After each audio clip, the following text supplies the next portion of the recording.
screen. Good afternoon, and welcome to Sadlier's webinar on a multi-tiered system of math support for grades 1 through 8. My name is Janine Ferrara, and I am the Marketing Director of all Sadlier's digital and math products. Also with me today is Ellen Edmonds, our Executive Director of Professional Development. And Ellen is going to take us through how to effectively use a multi-tiered system of support for math that includes planning, instruction, assessment, and data analysis to ensure all students reach or exceed math proficiency. Before we begin the presentation, I just want to remind everybody that your audio is on mute, meaning you can hear us, but we cannot hear you. So throughout the presentation, should you have any questions, we would appreciate it if you would put them in the question or chat box, and Ellen and I will respond to them at the end of the presentation. Well, with that, I'm going to turn it over to you, Ellen. Thank you. Good afternoon. Today we're going to talk about a multi-tiered system of support. And I'm wondering if you could share with us what your knowledge of a multi-tiered system of support is. If you're very knowledgeable, please let us know that. If you're somewhat knowledgeable, please let us know that. And if you're totally unfamiliar with a multi-tiered system of support, please let us know that by indicating so in the chat box. It's helpful for us to know what your familiarity is.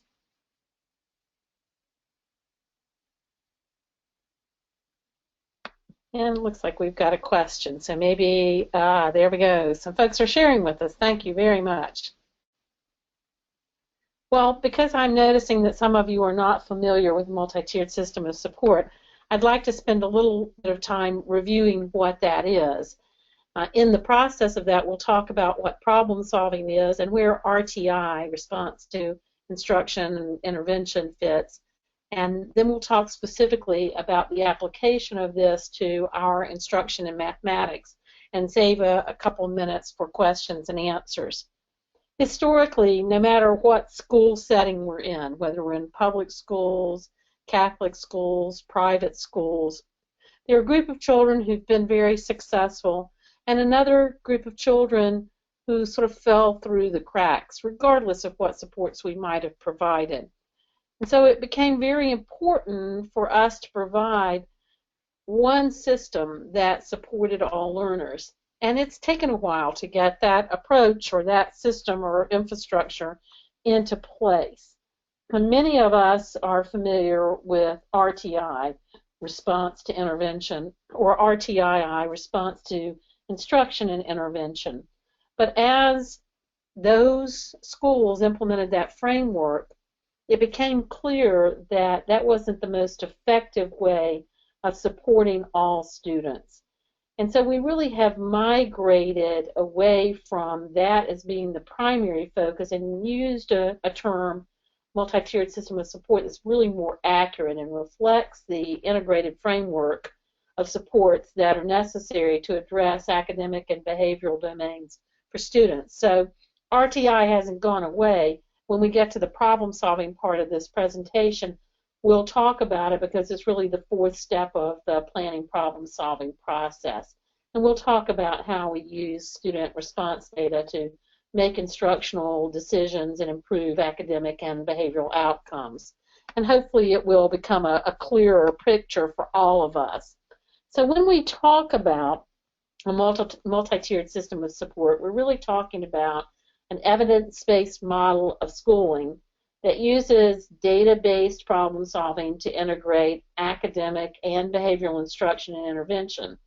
And the integrated instruction and intervention is delivered in varying intensities based on student needs. So those varying intensities equal the multiple tiers that the term references.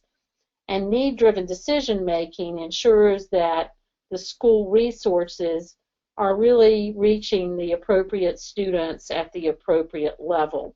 So this is really a working definition of multi-tiered system of support. And the use of the term every is really intentional because the term all has traditionally been used, and unfortunately all didn't always mean all. So when we talk every, we really are intentionally making the point that each student is incorporated.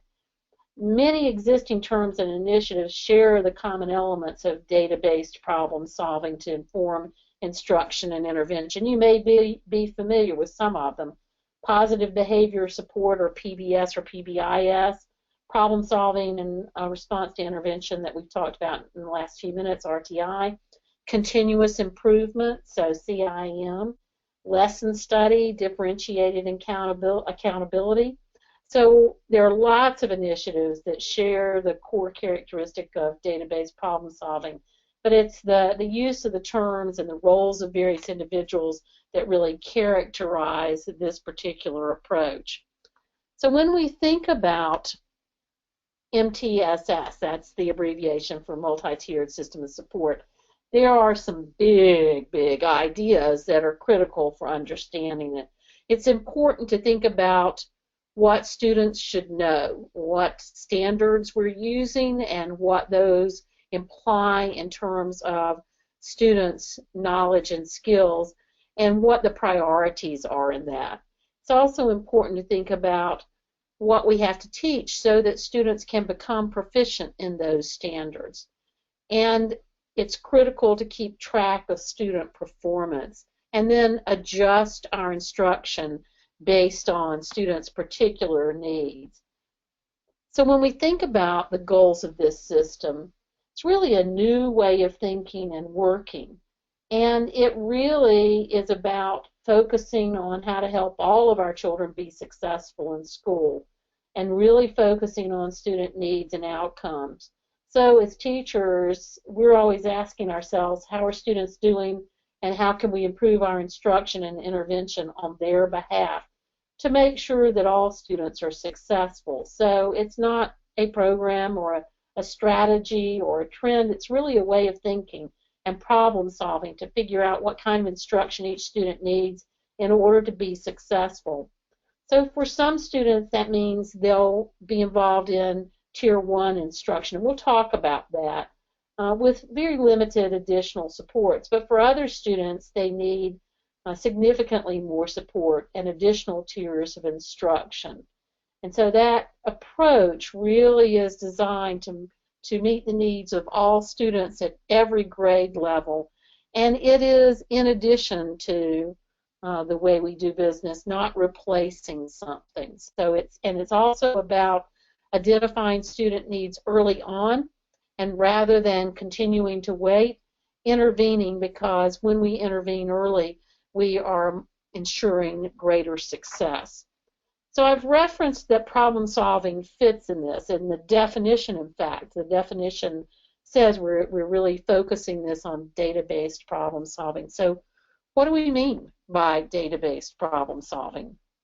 Well, in that framework of a multi-tiered system of support, where we're focusing on making sure all students or every student is successful, the problem-solving process is what's used to improve the effectiveness of our instruction. And that really requires 4 major steps. In the first step, we're really trying to make sure that we have identified the students who need support and developed and implemented strategies to accelerate the performance of all our students. And we're really trying to use scientifically based or evidence-based practices to the extent we can. And we really want to make sure that what we're doing is highly effective, so we implement with fidelity both the problem-solving process and our instruction and intervention plan. And then we use that process for all 3 tiers of instruction and intervention so that we're addressing student needs. In that 4-step process that we were just looking at, step 4 is really about response to intervention. And what we're focusing on there is making sure that students get the support they need at the varying levels of intensity they need to be successful. And so some people use the term MTSS, or multi-tiered system of supports, and RTI interchangeably, but RTI is really a sort of sub-component of that overarching approach. And it really, that term stems from legislation, and it's why it was used originally. But for our sake and for the sake of a more comprehensive approach, we want to recognize that it's one component of the approach. So when we talk about identifying the problem, which is the first step in the problem-solving process, trying to figure out why a student or a group of students are not being successful, the most efficient way of doing that is by using the data we collect in our classrooms. So screening assessments, progress monitoring assessments, interim assessments, summative assessments, all the types of assessments we're using day in and day out in our classroom provide the data that we're going to use to identify the problem. And we really do have to, in an ongoing way, use progress monitoring data. It becomes a critical element of an effective RTI approach to instruction. And so we want to make sure we have all of those opportunities in place to collect the right data to determine what the problem is. So I want you to think for a minute about what assessments you use in your school building and how you're using those to effectively identify students who need additional support. Do you have the right assessments in place? Are they providing those assessments providing the right data elements to determine student success and what the problem is so that you can move forward appropriately? Hopefully you have the right data in place, and so you're able to determine where the problem is occurring. If more than 20% of your students are struggling, then the problem is clearly not one of requiring intervention. It's one with your core program. It may be something in terms of the resources you're using. It may be your instructional approach. But if you indicate that, or if your data indicates that over 20% of your students are struggling with a particular standard or a particular skill, the analysis really needs to be on what's happening day in and day out in your classroom. If a smaller set of your students are struggling, something between 5 and 20%, then that's likely to be an issue that requires additional support for students and intervention. And so that's where, when we talk in a few minutes about tiers, Tier 2 intervention is likely to kick in. And then finally, if the group of students needing intervention or needing support are struggling would be 5% or less, then we really have identified students who need the very most intensive support. And that analysis process of taking your data and determining why it's occurring and where it's occurring is that critical second step. And it's in that sort of tiering of students and thinking through the percentages that we begin to think about that multi-tiered system of support as a way of addressing a particular identified problem. So when we think about the tiers, the first tier, the tier that needs to be successful and make sure that the majority of our students are served and can be proficient, is our core tier, and that requires high quality instruction, lots of good behavioral support for our students. And the majority of our students will be well served in Tier 1 and will be successful with Tier 1 instruction. But there is a percentage of students who will require Tier 2, and that means more time, additional support for students. And then finally, there will be a very small group of students who need still more time. So you can see that each tier requires additional intensity of support. And that layered continuum of support is really what we're talking about when we talk about multi-tiered systems of support. It really allows us to define in objective and measurable terms what we want students to be able to do, identify why those students are not meeting the goals that we have in place for them, put into place a really well-supported plan that uses evidence-based strategies to attain the goal, and then evaluate the effectiveness of that plan in helping students reach those goals and become proficient in the standards. So RTI has really become then a process for us of making sure that our high-quality instruction and intervention match our students' needs to really support the level of performance necessary for success. So when we talk about Tier 1, what do we mean when we think Tier 1 in terms of what needs to happen in problem solving, what needs to happen in terms of instruction? Well, first and foremost, Tier 1 is going to be about all of our students, getting in the form of instruction, both academic and behavioral and social and emotional supports, what they need to be successful. So Tier 1 focuses on implementing our core curriculum, which is going to be aligned with our standards.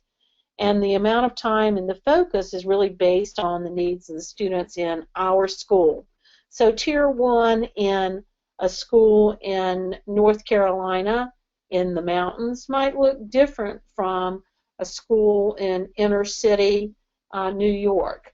So that idea of time and focus is adjusted based on the demographics in the school and student performance levels, determining what is necessary for the majority of students to be successful, to reach or exceed proficiency levels.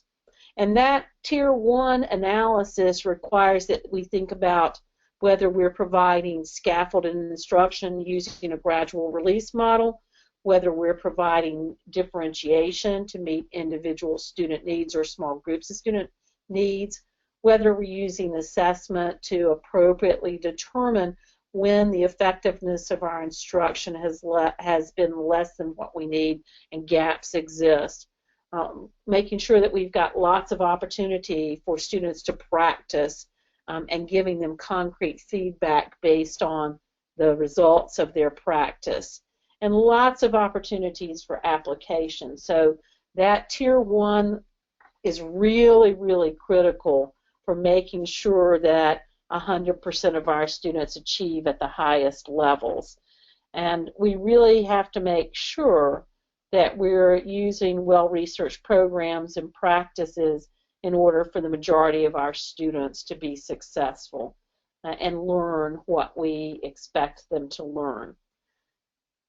So Tier 1 is typically an area where we're continually having to focus on improving our practice. We really have to continually zero in on our goals and make sure we understand exactly what we expect students to learn and how we'll know when they've learned it and how we'll respond if some students don't learn it and how we respond when some students have already learned it. And so it really requires that we do work with our whole class, work with small groups, work to adjust instruction to meet individual needs, that we use assessment on a regular basis, and we analyze that data so that our Tier 1 instruction is highly effective. We can't even think about the other tiers until we know we have in place highly effective Tier 1 instruction. And that requires continually looking at our data to make sure that we're aware of what's happening in our classrooms and where the gaps are, and making sure that over 80% of our students are being successful with our core instruction. We need data that helps us really look at a really item level, granular level, what students are doing, so we can determine where areas of concern are, so that we can clearly define the problem and determine which students need additional support. And in Tier 1, we have to determine how to appropriately group students. And so that detail in our assessment is critical for determining which students may have a common area of need or might be ready for more of a challenge. So the right data becomes a critical part of making sure we have in place what we need in terms of our Tier 1 instruction. And we really do continually have to analyze that data to make sure that we know what's happening instructionally. So I want you to think about your own Tier 1 instruction. What are the ways that you are continually reflecting on your instruction and using your assessment data to monitor the effectiveness of your instruction and identify areas of concern and group students appropriately? So think for just a minute about that.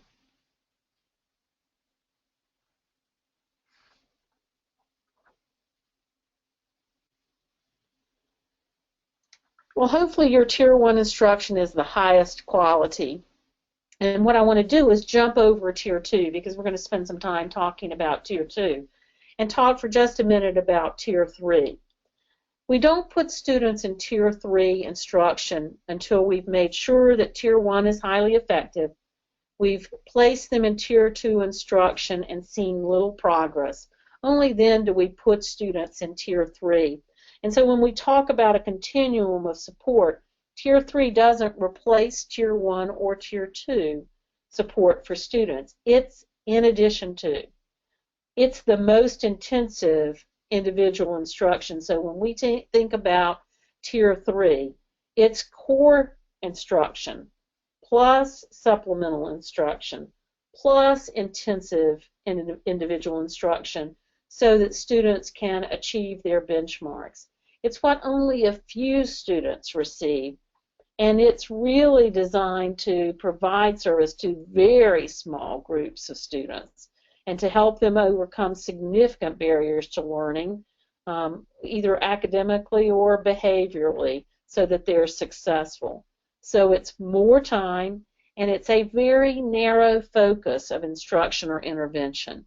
And those are two critical elements, more time and narrow focus. And it really does require collaboration and coordination with our peers to make sure students are getting all the support they need.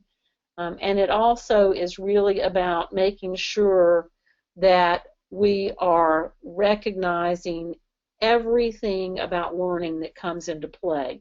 So that's why behavior is a big part of it. So Tier 1 will be for the majority of our students, Tier 3 for just a few of our students. So Tier 2 is really where much of our work as teachers takes place. Tier 3 may in fact be administered or provided by someone other than the classroom teacher, but Tier 2 instruction is generally provided by the classroom teacher. And so when we think about Tier 2 time, it is more time. Some of our students are going to receive instruction in addition to Tier 1. And it's really designed to improve student performance. And that means that those students who are in Tier 2 should largely be served well by a little bit of additional support and be able to return to Tier 1 instruction.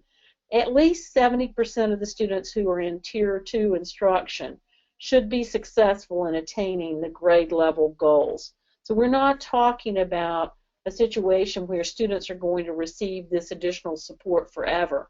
We provide that targeted and focused support, and then we move students back to Tier 1, and only a small percentage of students would need the additional support of Tier 3 after having received Tier 2 instruction. So Tier 2 instruction is going to be an increase in the number of minutes of instruction over what typical students will receive in Tier 1 for skill focus. And that really is essential because the research shows that we need more academic engaged time to increase the rate of progress. So the reason we talk about more time is because when we're trying to accelerate students' achievement, the additional minutes of instruction is the most effective way of increasing student outcomes. And so that Tier 2 time with students is going to typically be teacher-led, and it's typically about more time for a small group of students. And we're going to be spending the time with those students doing things that won't be that different from what we do in our classroom. Can't be the same content and the same instructional approaches, but there should be a tight alignment between the two. And when we think math and we think about math intervention, there are some critical things that we need to consider as teachers providing Tier 2 instruction. So we're going to focus on the skills that pose a barrier to students' acceleration of learning, and we're going to use what we would call, a standard protocol, typical ways that we teach. We're going to be focused on making sure we have good student-centered data, so we're going to want benchmark assessments, and we're going to want progress monitoring data, because we want to make sure, first of all, that we've identified the right students to group together, and secondly, that we know when to exit those students from the Tier 2 intervention.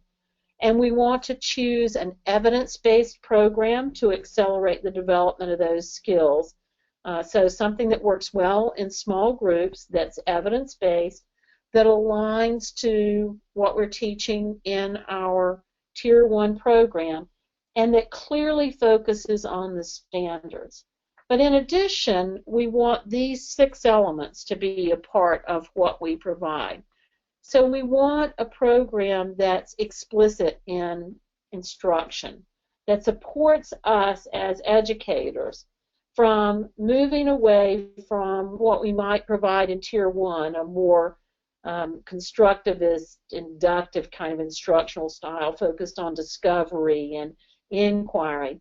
When students are at risk for serious math deficits, we need a program that's very explicit, that steps things out, that's more didactic, because this is what's necessary for those students to be successful. So we want a program that takes a very complex standard and breaks it into cognitive bite-sized chunks. We want a program that provides a series or set of instructional models, and that becomes very important in making sure that students are successful. We also want a program that goes one step further, because explicitness alone is not sufficient. We want a program that has an instructional design that makes learning easier. We want to be able to anticipate and eliminate the misunderstandings that students typically have. So we need precise explanations. We need a logical sequence of instruction. We need instruction that can be integrated with what we're doing in our core and can be integrated across content areas. We are trying to close the achievement gap as quickly as we can, and so we really have to have an instructional design that starts by teaching foundational skills to students that then they will apply across the program. And we need those foundational skills taught in an efficient manner. We also need to make sure that the instruction helps students conceptualize and organize, helps them solve problems and recognize problem types and make connections to the types of problems they're going to see on high-stakes tests. We don't want students feeling like word problems that they encounter on end-of-year assessments are novel events that require them to go out on a limb. They should understand the problem-solving process that they rely upon, that's a habit of mind for them, so that they can consistently solve problems effectively on those end-of-year assessments. So we need a program that provides that foundational skills instruction for us to support our students. And we need to make sure that students get that explicit instruction, that they know how to rely on those foundational skills and remember them as they're solving problems. And we want students making connections and integrating what they've learned so that they can apply it We want students who are explicitly taught how to problem solve and feel confident with that.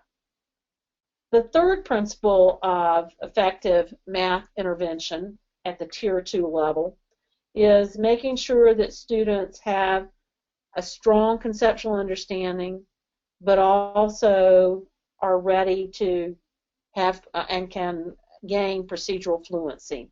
So it's not either or. Students need deep conceptual knowledge, but they also need support for fluency. And so they need something that we typically think negatively of, but the research is abundantly clear is critically important in Tier 2. They need lots of drill and practice. And then they need to continually be exposed to the content. These students tend to keep things in short-term memory and then quickly forget them. They don't maintain and integrate previously mastered content. And so it's important to provide support for students so that they have that conceptual foundation, they have procedural fluency, they don't get confused, and they can, when presented with problems, quickly and effectively solve them because they have those habits of mind in place. So it's important to have fluency practice that students can take advantage of it, and for teachers to be able to provide that fluency practice. But it's also important for teachers to know how to build conceptual understanding and to support concept development and have the right program supports for that. It's important for students to have lots of practice that allows them to apply what they've learned, and for teachers to quickly identify common errors that may result in confusion, that may be an example of students' misconceptions. And so that's all critically important for teachers. And we continually need to remember that Tier 2 instruction requires our highest quality instruction, our most effective instruction. So all the supports that we can possibly receive to help us provide the highest quality instruction are critical. And we want lots and lots of practice for students, lots of opportunity for students to demonstrate what they've learned. Another key element in intervention instruction at the Tier 2 level when we're thinking mathematics is making sure that students are engaged and highly motivated, that they have positive attitudes and feelings about the math content.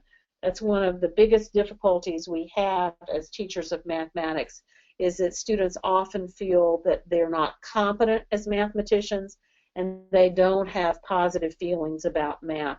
They also don't connect what they are learning to their world and their daily lives. So we need a program that is standards-based and helps students make the connections so that the math seems relevant for them, so that it is connected to their world. They see the application of what they're learning not only in their daily lives today, but in their futures, and that they make connections to what they're going to learn in the future and what they've learned in the past, understanding how all of that's relevant mathematically, but also relevant personally. We need lots of support for students in terms of peer application. One of the things that motivates students is the opportunity to work collaboratively, to work in small groups, to work in partner groups. And as teachers, it's not always easy to come up with effective tools for that. So we need a program that provides that support for us. It's important that our intervention be effective. And in order to know if it's effective, we need a program that can be monitored. So we need an assessment that links to what we're teaching and will tell us whether students are developing proficiency in what has been taught, and to be able to identify what common errors suggest about students' knowledge base and make sure that when students are practicing, they're not inculcating errors and misconceptions. So we need a great tool for providing feedback that's non-evaluative, that's specific, that's timely, that's related to the standards in our learning goals, and that gives students an opportunity to really practice again what they need additional support in. So having the right tools and being able to give students feedback and really monitor their progress is critically important.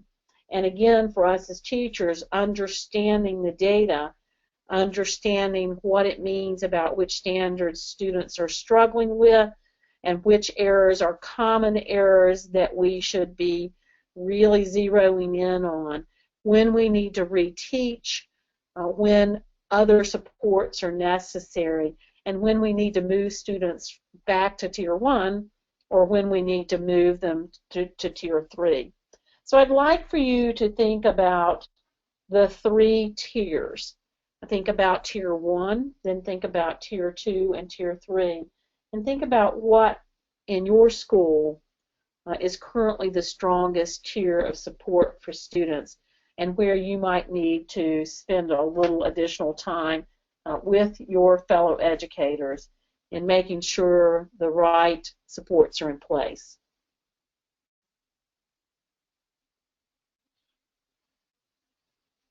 So we've talked a lot about multi-tiered systems of support, the problem-solving model, and the 4th step in that model, response to instruction and intervention. I'd like to just remind you that there are some key things that we need to zero in on when we're putting a multi-tiered system of support in place. The first is that we have to have data. We have to have data that allows us to monitor students' progress on an ongoing basis, both in Tier 1 and Tier 2, as well as in Tier 3. We need classroom assessments that give us detailed data at the item level that are easy to administer and easy to analyze so that we have rapid feedback for students and can determine which students should be grouped together and move from tier to tier. So we need the data. We need a system of problem solving that is one that we all are comfortable with, that underpins our intervention support. And we need to consider not just traditional academic performance, but also behavior as a part of that. We need to remember that time is the most essential element of intervention. Increasing academic engaged time will increase student achievement. We also need to remember that when we're talking about Tier 2 and Tier 3, we're talking about a small percentage of students. Most of our students will be successful with our core instruction on Tier 1. And we need to make sure that we don't do what we did in the dark ages when I first taught, which is group students and put them on levels and leave them there for an eternity. The purpose of this intervention is to, as quickly as possible, accelerate student achievement so that they can be successful with grade level goals and be served best in Tier 1 and most frequently in Tier 1. So our data is used to determine the gap. We provide instruction and we move quickly students from tier to tier with the goal always of making sure that they are successful. We want an integrated system. These elements operating in isolation will not result in students who are successful. The success is really dependent on the effective interaction of the data that we use for decision making, the evidence-based practices that we use instructionally to support student needs, and the systems that are there to help us as educators implement all of that effectively. It's all of that together that results in improved student outcomes of social competence and academic achievement. And that's a big conceptual shift for most of us, because it puts the resolution for student success really in control of our school and lets us really focus on the solution to the problem and help students be highly successful. So why do we care about all this? Well, certainly intervening early makes a lifelong difference for students. If we intervene and provide timely support, we are helping students be successful in school and beyond. If we don't do this, if we don't do this analysis and we don't support students, we have students who drop out, who disengage. We need to continually reflect on our instruction, and putting a multi-tiered system of support in place helps us make sure that we have high-quality instruction with the right resources and the right expectations so that students are successful. In fact, we can help all children be successful. We can help all children attain the expectations we put in place for them. And this is a very unique system that allows us to support those students. So we've talked about multi-tiered systems of support and problem solving. And the fourth step of problem solving, response to instruction and intervention.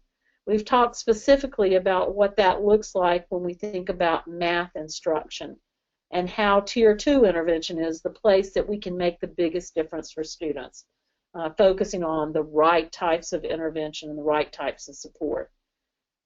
I'm very grateful for you joining me today, and if you have questions, I'd be happy to spend some time answering them. Great, thank you, Ellen. That was very informative. So we do have a couple of questions that have come in. The most popular question was, will we be providing slides of this presentation? So please know that we will be sending you a link to the recorded webinar. This is a recorded webinar, and it will also be posted on our website, and I will put that in the chat box for you. So you will receive a link to the recorded webinar. On-topic questions are, there seems like there are many principles with math that we need to pay attention to. What's a good way to get started? Well, I think the first thing that we have to do to get started is really pay attention to what effective core instruction is, and make sure that's in place. And then secondly, make sure that we identify a program that has the hallmarks of those highly effective interventions and the right assessments in place. It's very difficult for teachers to construct that on their own, and it's much more effective to select something that aligns with those principles. And then use all the supports that we can possibly get at the school level and from whatever vendor or publisher you might purchase that Tier 2 support and curriculum from. Great, thank you. Another question we have is, can you use your core program for intervention? That's a great question. It's tempting, and in fact, a lot of core programs imply that that's the sole source that's necessary for our Tier 2 support. Certainly, the core program has intervention resources that can be used to make sure all students are successful with that Tier 1 support, but we should be using something different at Tier 2. Students should be exposed to more explicit instruction, a more focused instruction that focuses more specifically on a particular standard or skill, and with a different teaching modality. So it's partly about the more time, but it's also about making sure that we have something that is different from our core, but aligned to our core program. Great, thank you.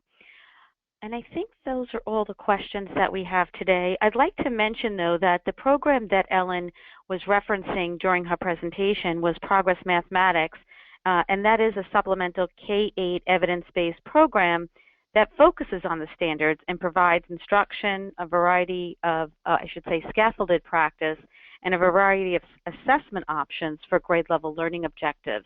I'm going to put my email in the chat, and should you request or would like additional information, not only on Ellen's presentation, but on the program that was referenced, please do not hesitate to reach out to me. Again, I want to thank you for attending Sadlier's webinar and hope to see you on future professional development series webinars. Thank you so much.